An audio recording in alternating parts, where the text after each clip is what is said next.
Assalamualaikum warahmatullahi wabarakatuh. Perkenalkan, saya Yasmi Azkia Syukri, mahasiswa Fakultas Hukum Universitas Syah Kuala dengan NIM 1803110133 angkatan 2018. Nah, pada video ini saya akan membahas sedikit tentang monopoli. Pada penasaran kan? So, simak video selanjutnya. Monopoli adalah situasi yang pengadaan barang dagangannya tertentu atau di pasar lokal atau di pasar nasional sekurang-kurangnya sepertiganya dikuasai oleh satu orang atau satu kelompok sehingga harganya dapat dikendalikan. Lalu, bagaimana sih dengan pengertian monopoli menurut peraturan perundang-undangan yang berlaku? Menurut Undang-Undang Nomor 5 Tahun 1999 tentang praktek monopoli dan persaingan usaha tidak sehat, monopoli dinyatakan sebagai berikut.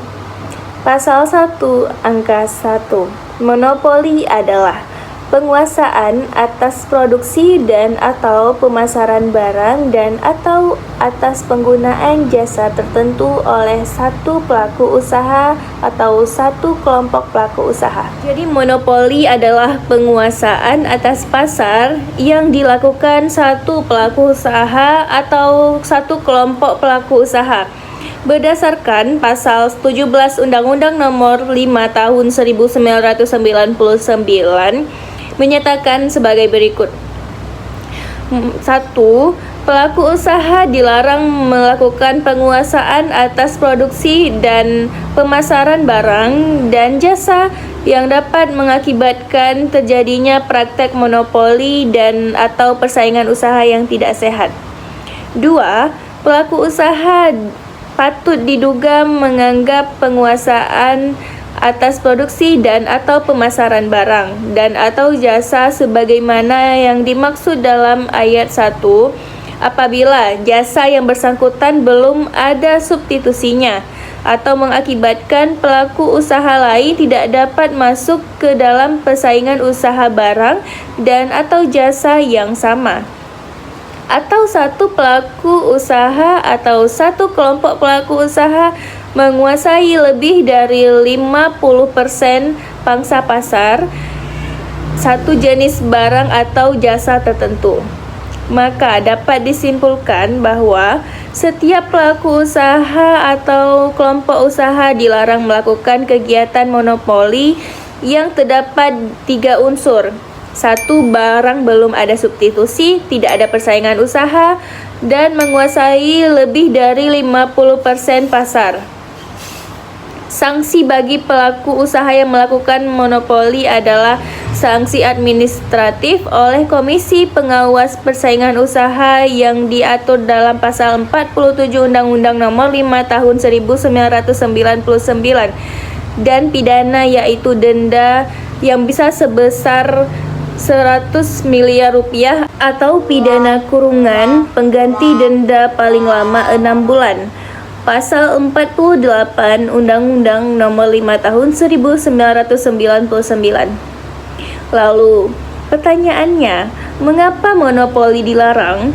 Monopoli dilarang oleh pemerintah Indonesia dikarenakan berdasarkan Pasal 2 dan Pasal 3 Undang-Undang Nomor 5 Tahun 1999 yang mana pada intinya adalah agar adanya keseimbangan antara kepentingan pelaku usaha dengan kepentingan umum, yaitu kesejahteraan rakyat yang mana merupakan memberikan kesempatan kepada setiap orang untuk melakukan usaha dengan tidak dikalahkan oleh pelaku-pelaku usaha besar. Dapat diartikan bahwa monopoli ada jika satu pelaku usaha atau satu kelompok pelaku usaha menguasai suatu produksi atau suatu pemasaran barang dan atau penggunaan jasa tertentu. Dengan kata lain, monopoli ada jika hanya ada satu pelaku usaha atau kelompok pelaku usaha yang memproduksi atau yang menjual suatu barang tertentu pada pasar yang bersangkutan. Misalnya terkait pada pasar masker, ternyata hanya cuma ada pada perusahaan A yang menjual masker. Kemudian lagi terkait pada penjualan bahan-bahan makanan. Ternyata perusahaan A yang cuma menjadi distributor utamanya gitu. Sehingga dapat dikatakan pelaku usaha ini melakukan monopoli. Lantas apakah monopoli itu salah? Nah, di sini sudah dijelaskan, monopoli sebenarnya tidak dilarang sepanjang hal itu atas hasil usaha yang dilakukan secara fair atau secara adil. Nah, dalam undang-undang anti monopoli sebenarnya sudah dijelaskan bahwa monopoli itu tidak sama sekali permasalahan yang mengganggu persaingan usaha, dengan catatan monopoli ini dilakukan secara sehat atau secara fair, bahwa memang tidak ada kompetitor-kompetitor lain yang mampu bersaing di dalam sektor yang sama. Dan juga tindakan monopoli yang dilakukan ini dikarenakan kemampuan dia yang menciptakan barang tadi untuk melaksanakan penjualan tentang barang tadi gitu. Nah, lantas kenapa monopoli masih bisa disebut fair? Ya karena tadi monopoli tidak sama sekali mengganggu persaingan usaha. Apabila ada kompetitor yang bisa menjual barang yang sama, ya silahkan, dia juga tetap bisa menjual barang yang sama. Permasalahannya adalah jika ada pelaku usaha yang monopoli tadi memanfaatkan posisi mereka sebagai pemilik posisi dominan, dia yang selama ini sudah memonopoli, tiba-tiba ada perusahaan B yang mau melakukan atau memproduksi barang yang sama, lalu perusahaan A yang tadi ini membatasi, menghalang-halangi atau mematikan bisnis perusahaan B gitu. Nah, itu yang dapat dikatakan perusahaan yang melakukan persaingan usaha tidak sehat. Jadi teman-teman semuanya, kalau monopoli itu belum tentu dilarang ya. Jadi bisa saja ada perusahaan yang karena memiliki kelebihan dibandingkan merek yang lain, akhirnya dia bisa memonopoli dalam satu struktur pasar atau pangsa pasar. Sebut saja misalnya restoran tempat saji ayam goreng merek A misalnya. Nah, dia itu laku sekali, ternyata paling enak ayam gorengnya gitu dibandingkan restoran tempat saji yang lainnya. Kalau itu monopoli by nature atau secara alami, jadi diperbolehkan. Yang tidak boleh itu adalah yang dilarang, praktek monopoli. Sekali lagi bahwa yang dilarang itu adalah praktek monopoli.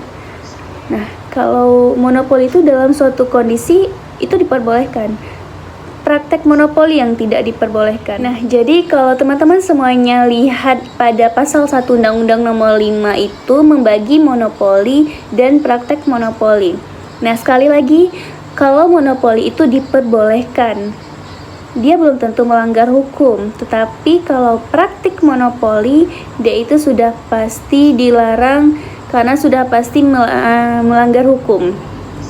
Kenapa? Karena menimbulkan persaingan usaha tidak sehat dan merugikan kepentingan umum. Selanjutnya kita akan membahas tentang 3 penyebab terjadinya monopoli. Jadi di sini ada sumber daya. Nah, mungkin kawan-kawan berpikir maksudnya apa sih sumber daya di sini?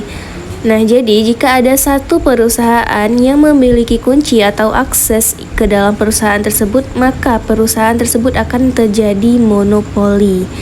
Nah, jadi bisa kita ambil contohnya seperti perusahaan air. Nah, perusahaan air ini hanya dia yang dapat membuat saluran air ke seluruh rumah-rumah yang ada di kota tersebut atau yang ada di salah satu kota. Mau gak mau perusahaan air ini akan menjadi monopoli dari supplier air yang ada di dalam kota-kota tersebut, karena tidak mungkin mensuplai air ke rumah-rumah kalau tidak dengan pipa air yang ada di dalam tanah. Gak mungkin pakai mobil satu-satu dianterin air ke rumah-rumah, itu hanya memberikan ongkos yang lebih mahal. Nah, gitu maka kan, ya. Perusahaan ini akan menjadi perusahaan monopoli dalam pasar air. Jadi hanya dia yang memiliki kunci ke dalam sumber daya tersebut. Tapi salah satu kerugiannya, monopoli itu bisa men-charge harga yang tinggi, sehingga itu bisa membuat orang merasa dirugikan. Next, yang kedua, dibuat pemerintah. Nah, jadi lebih tepatnya dibuat izin oleh pemerintah. Ada beberapa kasus di mana monopoli tercipta karena pemerintah hanya kasih izin ke satu orang atau ke satu pelaku usaha untuk menjual barang tertentu.